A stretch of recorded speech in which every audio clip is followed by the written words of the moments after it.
Katugenzeeko ew'omuyimbi Matyansi Walukagasa omusiime omukulu ono bangi nnyo ennaku zino mu mawulire mwali oluvannyuma lw'okugaba kaadi z'abanafu aba Nuupu enteekateeka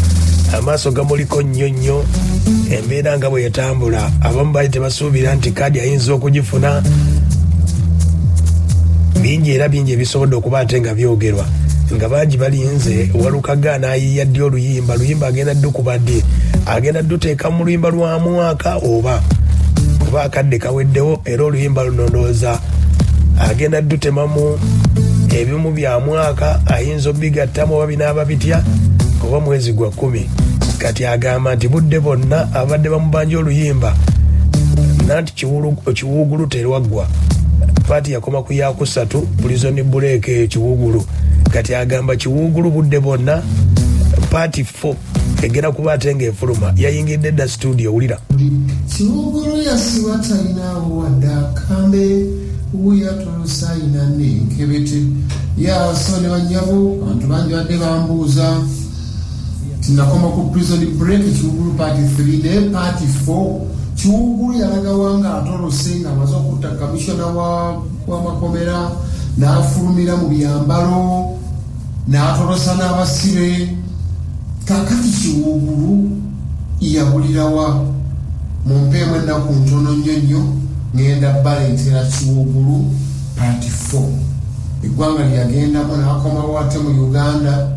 yakola mulimo ki n'olwokuba ye taliko owakubba era biki bye yakola ate ng'akomyewo era yagenda maaso n'okubba kiwuugulu paati 4 ajja abamanyi obukaabu wa Walukaga mu nnyimba zazze ng'akuba abasinga balulinze era buli omu lwalinda ku Walukaga era bangi badde basuubira nti oba lunaaba lwa mwaka gujja oluyimba lw'omwaka n'olw'omwaka lujja n'agambye ekiwuugulu paati 4 ate naye badde emergency nnyo ng'erina okuba ate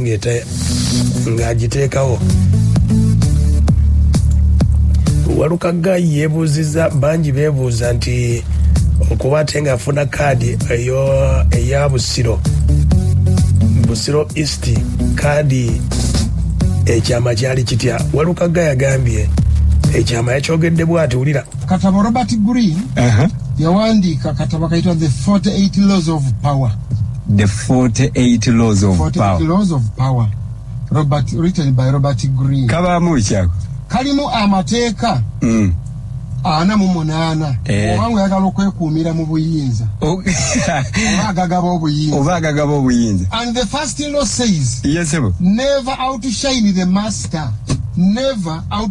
master ekyo kyenasinga okumastaringa I've never and I will never outshine my master nze mukama wange kyakoba nange kyenkola who is your master Robert Kyagulanyi Ssentamu political Robert Kyagulanyi Ssentamu okay mu Buganda mukama wange kabaka kyayogera siddamu bakama bange ab'eddiini bembeera mu Catholic Church mukama wange yenna abeera omukulembeze w'eddiini mbuddogo kyayogera sikola ki nze ndamanya kimu nti nno kugondera bakama bange mpulira ery'omwenda awo wembadde njagala awo ery'omwenda yagamba Robert Greene win through your actions wangula ng'oyitira mu bikolwa byo never through arguments si mu kujegera tojegera kola bikolwa manya njogera nnyo oyogera biki gwe kola ate ne buli yagamba nti yayitibwa Pierre Olumumba yali speaker wa parliament ya Kenya n'agamba nti if you see someone requesting for an hour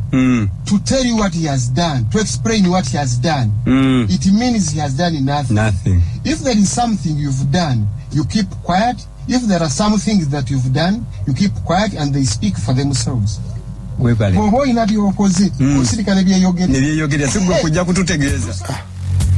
kale ye Matyansi Walukaga ng'agezaako ekyama kye yembeera weesobodde okuba ate ng'akitangaaza bw'atyo bangi beebuuza ku myaka gya Walukaga Walukaga ku kasozi ajja kujja atubuulire kubanga abamu bagamba nti Walukaga emyaka giri gitya